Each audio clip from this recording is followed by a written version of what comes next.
श्रावण महिना हा सणांचा आणि उपवासाचा महिना आहे आणि नागपंचमी हा श्रावणातील पहिला सण. या दिवशी अनेक ठिकाणी वेगवेगळे पदार्थ बनवले जातात. त्यातीलच एक पदार्थ म्हणजे पातोळी.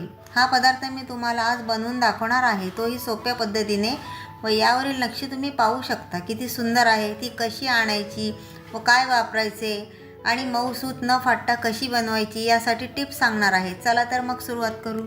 नमस्कार, सीमा मराठी किचनमध्ये तुमचे खूप खूप स्वागत आहे. आज मी तुम्हाला हळदीच्या पानातल्या पातोळ्या करून दाखवणार आहे. त्यासाठी लागणारं साहित्य बघा. ही हळदीची पानं, एक नारळ, वेलची, मीठ आणि 1 वाटी तांदळाचं पीठ आणि अर्धी वाटी गूळ. सर्वप्रथम मी नारळ खवून घेते.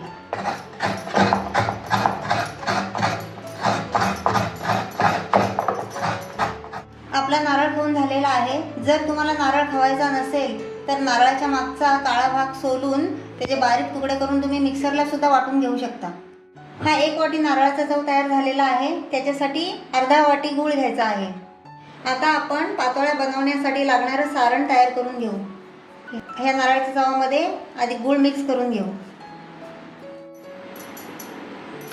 गूळ किसून घेतल्यामुळे शिजवताना तो लवकर वितळतो, ही टीप लक्षात ठेवा. आता मी हे मिश्रण कढईत टाकत आहे. मिश्रण गूळ वितळेपर्यंत शिजवून घ्यायचं आणि सारखं हलवत राहायचं, म्हणजे गूळ चिकटणार नाही खाली. गूळ किसून घेतल्यामुळे बघा कसा पटकन गूळ वितळला आहे. एक सुद्धा गुठळी याच्यामध्ये राहिलेली नाहीये. आता आपले मिश्रण घट्ट व्हायची सुरुवात झालेली आहे. यात मी आता थोडीशी वेलची पूड टाकणार आहे. वेलची टाकल्यामुळे मिश्रणाला खूप छान सुगंध येतो. आपले मिश्रण शिजून तयार झालेले आहे. आता हे मी थोडा वेळ थंड करून घेते. आता मी पिठाची उकड काढून घेणार आहे. तर बघा, मी एक पेला पीठ घेतलेला आहे, त्याच्यासाठी 1 पेला पाणी घेणार आहे, अगदी बरोबर. मीठ टाकणार आहोत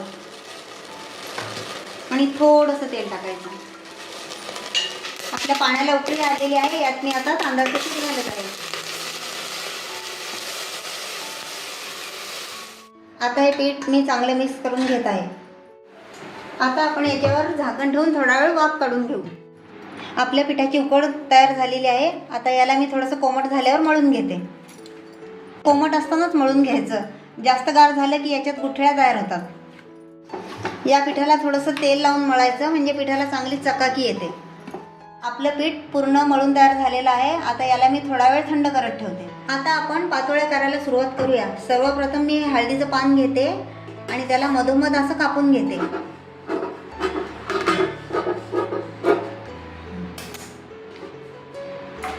एवढा असा पिठाचा गोळा घ्यायचा, तसा गोल करायचा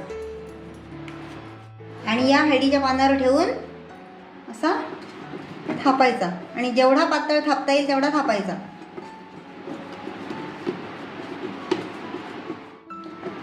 जेवढं पातळ थापता येईल तेवढं थापायचं. आणि जर तुमच्याकडे हळदीचं पान नसेल तर काय करायचं, ही पद्धत तुम्हाला मी दाखवते. आता याच्यामध्ये मी हे सारण भरून घेत आहे. व्यवस्थित पसरून घ्यायचं आहे सारण. हे बघा असं, आणि या पानाला असा फोल्ड मारायचा.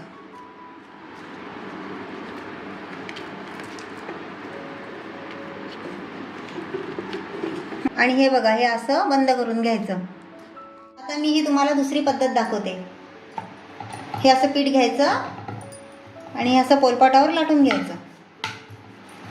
याच्यावर मी सारण भरते आणि हे बघा, हे असं दुमडून घ्यायचं. आणि इथे मी हे हळदीचे पान वापरत आहे, त्याऐवजी तुम्ही केळीचे पान घ्या व अशीच मेथड वापरा. आपल्या सर्व पातोळ्या बनवून झालेल्या आहेत. आता याला मी वाफवून घेते. या सर्व पातोळ्या आपण एका चाळणीत ठेवायच्या आहेत. आता यावर मी झाकण ठेवते आणि 10 ते 15 मिनिटं यांना चांगलं वाफवून घेते. 15 मिनिटे झालेली आहेत. आता मी याच्यावरचं झाकण काढते आणि बघते पातोळ्या झाल्या आहेत का. हे बघा, आपल्या पातोळ्या तयार झालेल्या आहेत. या गरम आहेत, याची वाफ गेली की मी तुम्हाला या काढून दाखवते. आपल्या पातोळ्या तयार झालेल्या आहेत. यातली एक पातोळी मी तुम्हाला खोलून दाखवते. हे बघा,